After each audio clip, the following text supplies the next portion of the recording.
Hello, I'm Alan Cumming, and today I'm talking to Stephen Prusakowski on TV topics. First of all, welcome to TV Topics, Alan. Thank you. And congratulations on the Emmy nominations, also last year's wins, as well as your incredible guest hosting on Kimmel, which I love so much. That was just incredible. I did not expect that. I was expecting simple down the middle, and boom, you went out there and spoke truths. It was fantastic. Thank you. Thank you very much. Yeah, I was very... It was I felt good about it, and such a great response, people. But it's kind of saddened me that we're so hungry for people actually just saying the truth and speaking up, but we're all so scared. So it was a double-edged sword, but I'm really, really glad I did it, and I haven't been deported yet.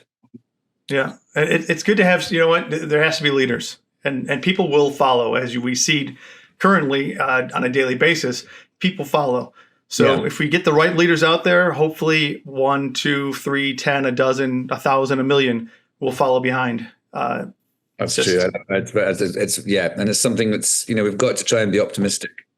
Yeah, in times, which is not easy these days. I'll say. So we're going to get into your work on The Traitors in just a few, but first let's talk some TV topics. Remember, there's no pressure, no right or wrong answers. It's all a bit of fun. Looking back over the years, what has your relationship with television been? Were you a TV junkie who watches everything? Were you very selective? Do you have go-to shows?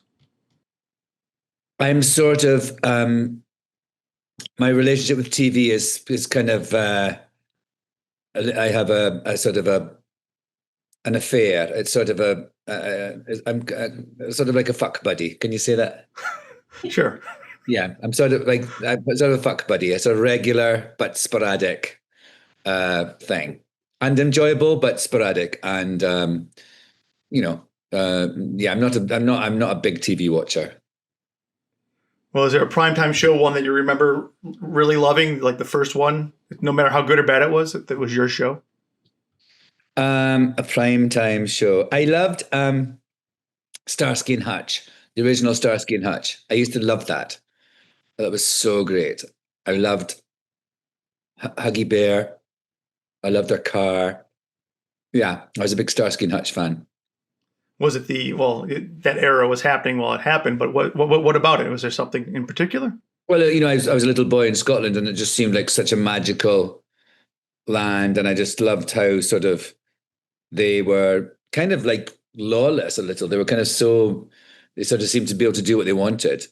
And it was my kind of introduction to America, actually. It was through those shows, Starsky and Hutch, and I guess Hawaii Five-0 a little bit as well.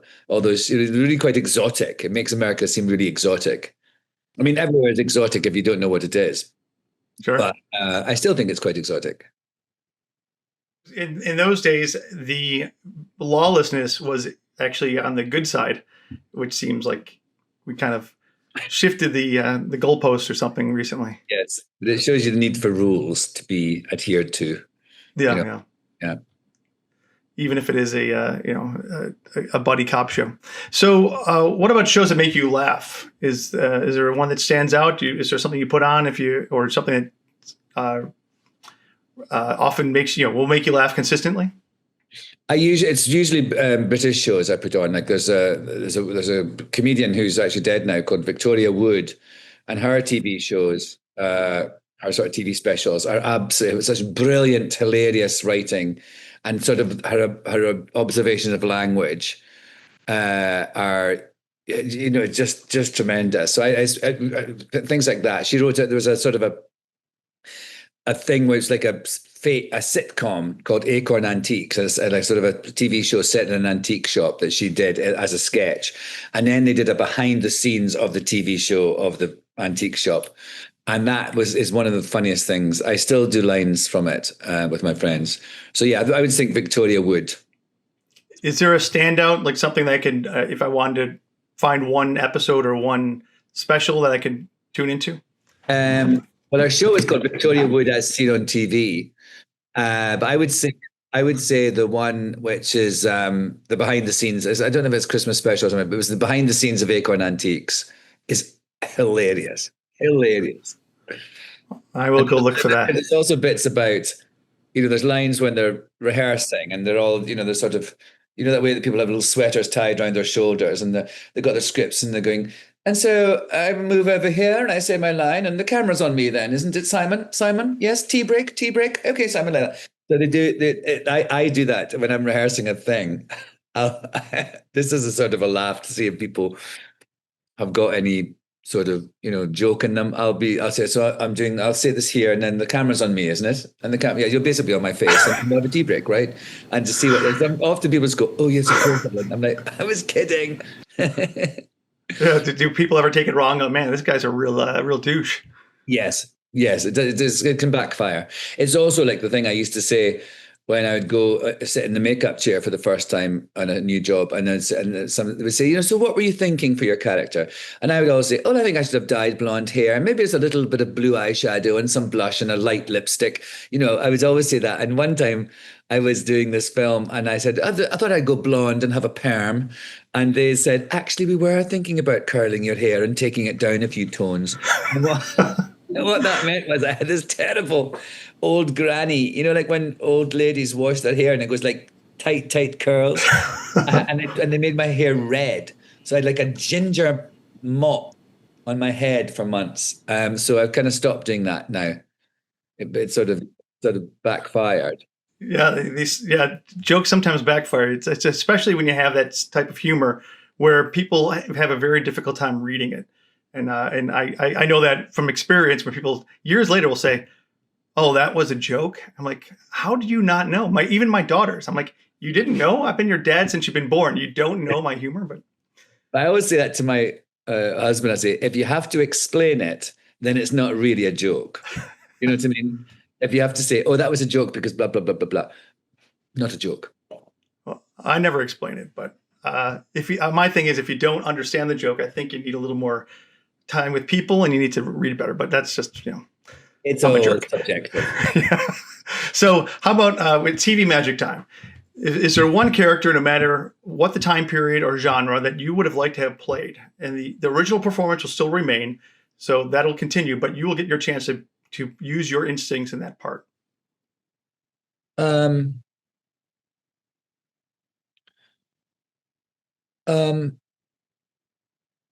I think I'd like to have been the $6 Million Man. I was obsessed with that show too when I was a little boy. And I just think it would be, I loved Lee Majors, but I think I could make him a bit more kooky. Sort of an eccentric $6 million. Of course, it would be something like $600 million man now, would probably. Would you want to do it back then and step into it in the 70s? Yes. Or I think all the things that I'm talking about, all these shows, they're all kind of from another time. I actually love sort of the period nature of. I'd much rather do something that was a period film, than a contemporary one, just because it's sort of another layer to hide yourself in and to immerse yourself in. I like it much better. So yeah, I think I would be like in the 70s. So it probably would be, I'd be like the sort of $2.5 million man, maybe. The best use of slow motion ever. That with the sound effect, it worked. Yeah, that was it. And then there was the Bionic Woman. I loved it. She would, when she had her bionic ear, and she would always go like this with her hair, just so you knew she was listening. Like she had a bionic ear, for God's sake. She didn't need to pull her hair back. Ear through her hair, but the hair would have ruined everything. They had a close-up of her hair going back like that. I loved that. And he had a bionic eye, I think. He could see. I think so. Yeah. I had the action figures that you can open the arms and see inside of them, and yes, just pretty fantastic. And he was married to Farrah Fawcett. Yes. So that was exciting. I had one of those Farrah Fawcett posters. The one when she's like going at this. Sure. In her orange suit. Yeah. Who doesn't know it? Young people. So, all right. Well, let's head into some of the traitors a little bit. You've had such a cool career: X-Men, James Bond, Tony winner, The Good Wife, Romeo and Michelle. What made you want to host the Traitors? I didn't. It was just sort of. It was this mistake. They just sort of. asked. I mean, I didn't seek it out. It just sort of came to me. And I guess what made me do it was the people involved. They were just seemed really nice. I mean, my agent said, "Oh, there's some show in a murder show in a castle they want you to host." I was like, "What?" And so I met with them on Zoom, and they were just really lovely. And I sort of started to get the hang of it.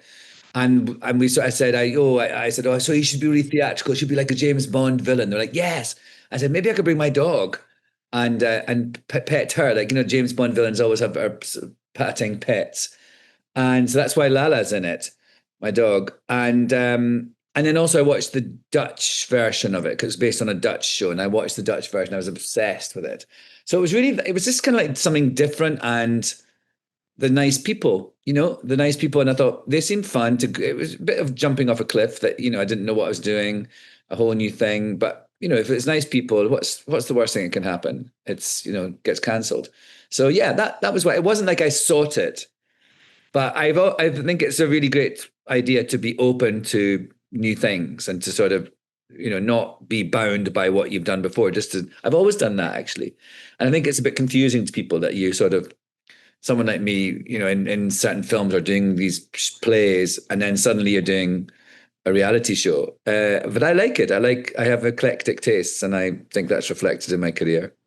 That's great. That's, how I try to take on the world. And like when you eat, don't try the things you've had before. Try something new. And if you don't like it, well, you don't. And if you do, maybe this is the best thing ever. Maybe this is the path you want for the rest of your life. So you'll never know if you just sit back and say, well, I'll just continue the same old, same old. So, which I appreciate in your career is that every time I see you in something new, I'm like, oh, well, I didn't expect that. But, you come out like Kimmel came out and nailed it. I was like, really just fantastic. Thank you. Yeah, that's what I want to keep doing. I realize I've always done that. But now I guess, when you've been around the block a few times and people know you from different things, people realize, oh, he's that guy in all these different things. And it's actually very satisfying. And it's such a fun show to watch. And when I'm watching it, I'm often like where you're yelling about like what's going on during the banishments. And like you can't believe somehow like the trains of thought and how these people think, and like this would have been better for you. What is the vibe in the castle? Is it very cutthroat and intense like it is on as you see on TV? In the round tables, it's very, very tense. And they play this scary music. They take them into the room and they play this scary music for about 5 minutes. And then I come in at the end of the thing. So it's engineered to be really stressful. And often they're really scared to talk, So and then it gets really brutal sometimes, really brutal. And I have to sometimes I have to intervene. But the rest, in the bits when they're all sort of gossiping and plotting and everything, I'm not really a part of that, but I can watch it. I watch it from my lair upstairs. I've got this screen in the room I get ready in, and I can see everybody. So it's not, I think it is pretty similar to the vibe that you see. There's lots of hushed conversations. And then they have, then they have their dinner and they're all just chatting. And then the round table is the thing, though, that is it's very, very heightened, and there's a lot of emotion, and there's a lot of tears and screaming, and, some really brutal moments. So it's always exciting, though. I love it. Yeah, there's a lot of big personalities. So you wonder, is it played up or is it legit? And it sounds like it's legit. The way when they see these people crying and we see them feeling betrayed and all the different array of emotions that go on there, it feels legit, and I'm happy to hear it is. Yeah, and it's sort of like, it's sort of like psychological torture. These people are in a bubble. They're not allowed their phones. They're in this. They sort of become obsessed with the game, and they become obsessed with the idea of the sort of, they take it personally. They start, even though they know it's a game, but they actually start to say things that make no sense, and like to say stuff like, I could never be a traitor. You think, yes, you could if I tapped you on the shoulder. So it's just they lose their reason, and it's you just see them kind of getting sucked into this vortex of irrationality. And it's always around sort of episode 6 or so that you see it, you think, oh, they're gone. And that's when it becomes sort of Lord of the Flies with Botox.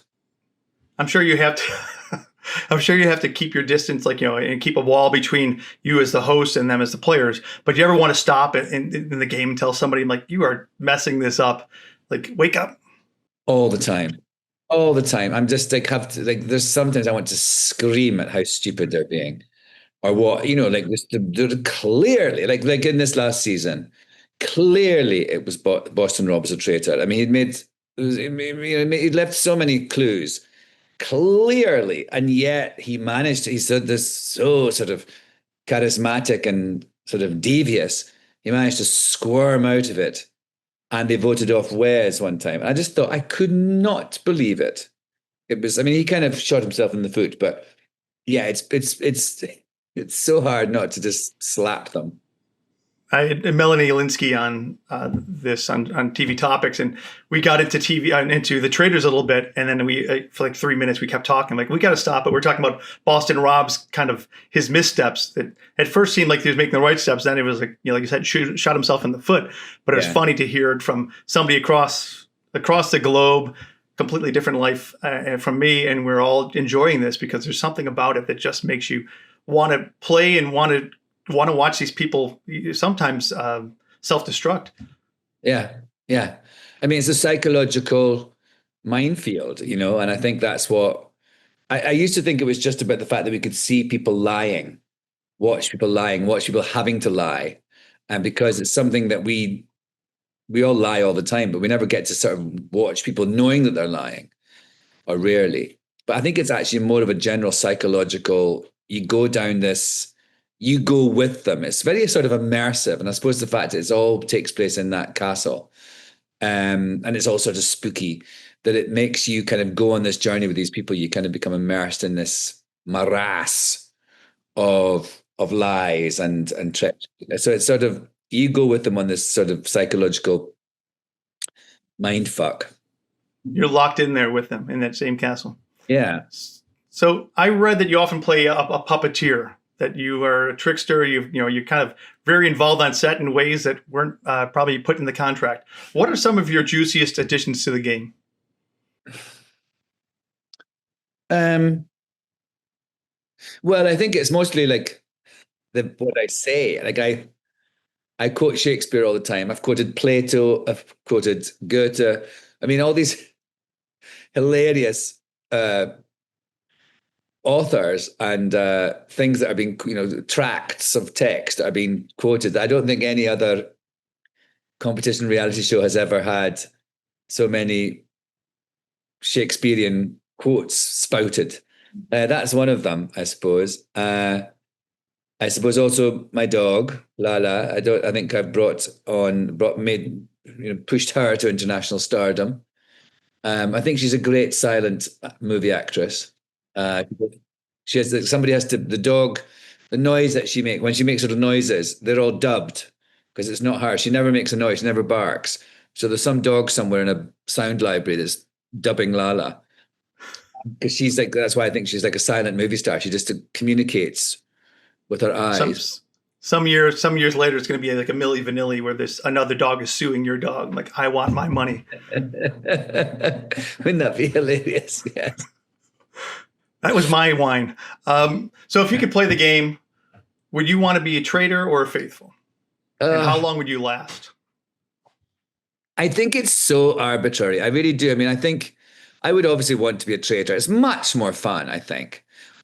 Is it a tactical thing? I mean, I think when you look at it, you probably got more likelihood of lasting longer as a faithful, just by the law of arithmetic. But because apart from Siri, she went all the way through.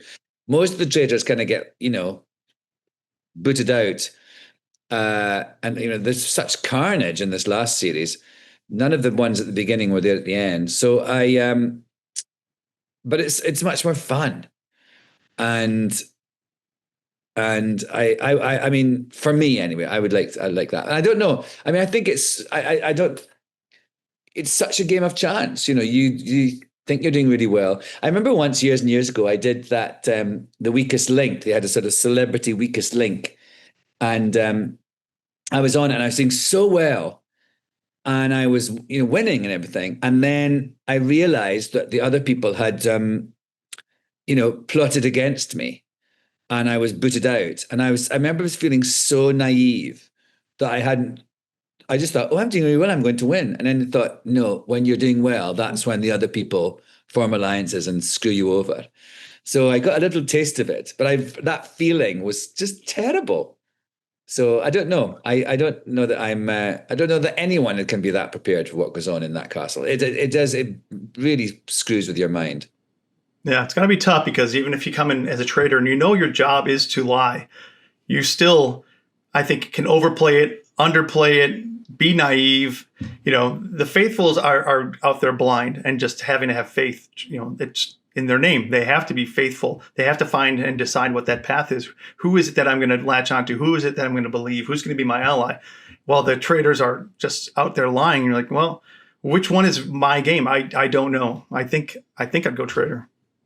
Yeah, I think, and also you have to remember they are obsessed. They are for weeks and weeks. They have nothing else to think about. They just eat, breathe, and sleep this game, and they spiral and they get paranoid and they make terrible pack mentality decisions. They're all just in this. It's like it's an immersive, utterly immersive bubble, and they go mad. They lose their reason, which makes for great television, but also not very good decisions on their part. I'm looking forward to the next season, which should be. So before we close out, let's do a few more TV topics. Okay. You rub your remote control. This TV-based wish. What TV show do you want one more season of? It could be a prequel to a show you liked, something in the middle, or one at the end. Any way you want. And the whole cast would come back. It does not matter. It's magic.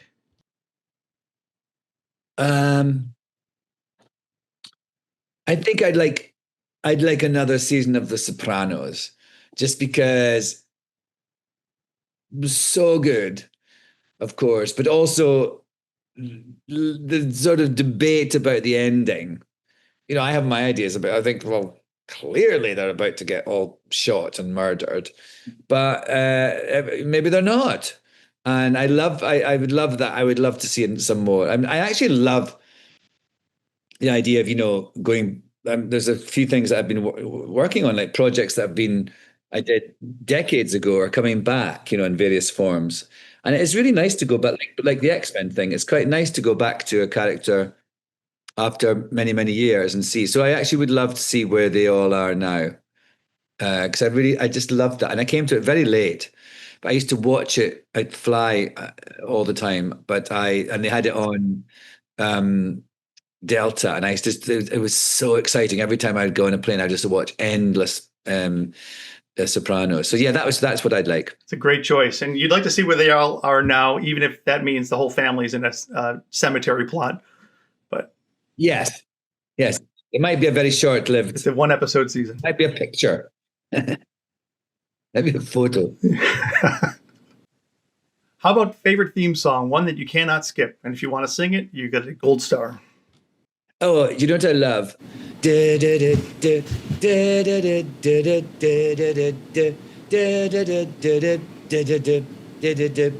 Cagney and Lacey.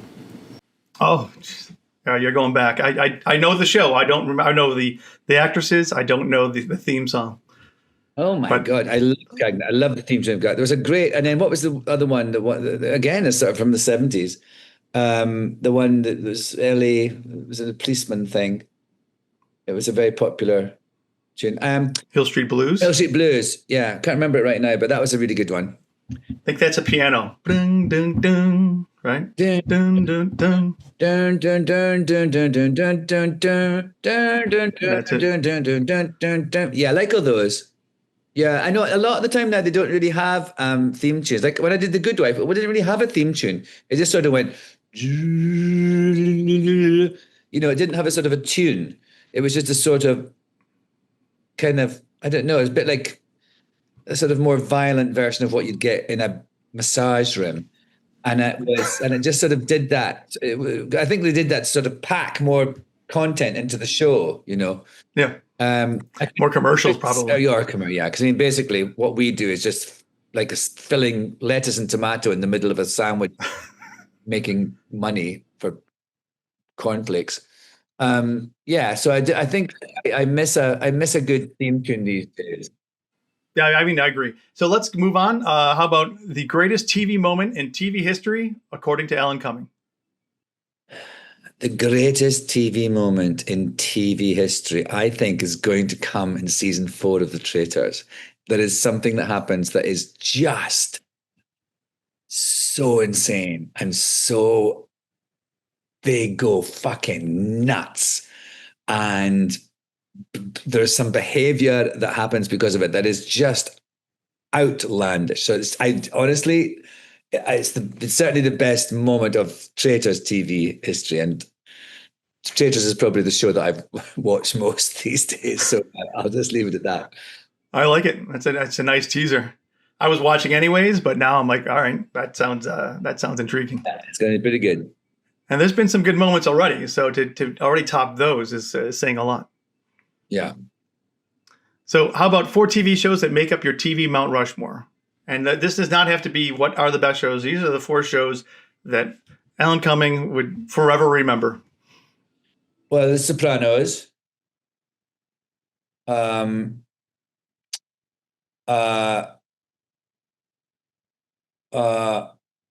Gosh, I'm going to say Adolescence. I just think that's such an incredible show that's this season, and well, I think will change people's perceptions of what TV can be. There's a British show called The Morecambe and Wise Show that I watched when I was a little boy. That was just I loved so much. What is it? What's that about? So there are 2 comedians called Morecambe and Wise, Eric Morecambe and Ernie Wise, and they just did little sketches and things. And they had a song called "Bring Me Sunshine in Your Smile, Bring Me Laughter all the while. In this world where we live, there should be more happiness. So much joy we can give with each brand new bright tomorrow. Bring me sunshine." So it's very uplifting, and they were just sort of surreal, slightly surreal characters, and so I loved them. And I think I'd go for Victoria Wood as well, like an absolute genius. So Victoria Wood, Morecambe and Wise, The Sopranos, and Adolescence. Wow, together at last. Quite the variety there. Yes. And the final question. If you had a magic door, one that allowed you to access and live in any TV show whenever you want, popping in, popping out, and you didn't have to give up your real life. So when you walked into that world, your regular life paused. When you walk out, it continues. Which show would it be and why? I think right now it would be what do you call it? The sort of the Gilded Age, because I would like to go into that world and tell them to shut up and stop talking about cutlery and things like that, and to get a life. It annoys me so much that there are all the plots about, oh, she had the wrong kind of napkins and things like that. I mean, I really enjoy it, but I get annoyed by the fact that I'm becoming so obsessed about the fact that, you know, someone's butler wouldn't give them a knife or something. So yes, that's what I'd do. I'd go in and kind of slap them all and then walk out. And when you weren't glove, I would slap them.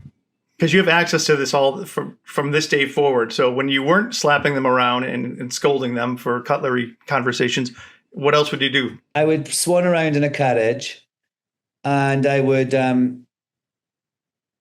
love the thing of when you come to someone's house with a card and you leave a card. I would leave a lot of cards at people's houses and things like that. I'd be very busy, actually. I'd be very, very sociable. Yeah, yeah. Hilarious, though. I just think I have a sort of love-hate relationship with that show. I really do enjoy watching it, but as I say, I want to slap everybody. Yeah, it's a great cast, but I can understand. Well, thank you so much for being an amazing guest, for your fine work across genres, across everything, even including Doctor Who, which I didn't get to see you this season, but I did get to hear your voice, which is quite fantastic. I was like, I enjoyed the episode, and I was like, I wonder who that was, and I was surprised to see it was you. So me. Through space and time, genre, and everything else. So thank you so much. Thank you, Stephen. Nice to talk to you. Nice to talk to you as well, and good luck with this upcoming season. Thank you. Bye. I'm looking forward to the explosion. Watch out.